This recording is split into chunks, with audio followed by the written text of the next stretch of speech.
Ang lakas pala ng agos ng tubig dito sa ilog. Tingnan nyo, yung isang babae. Maanod dyan. Tingnan nyo mabuti ha. Huwag kukurap.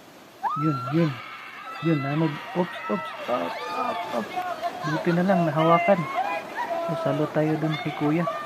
Nakahawak ang ate, pero may libreng kapit. O, diba?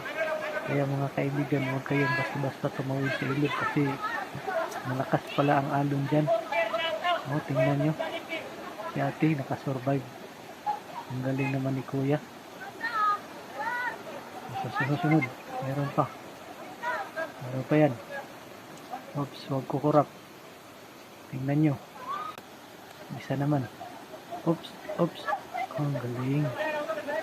Inanod. Ito isa. At parang kabado si ate ah.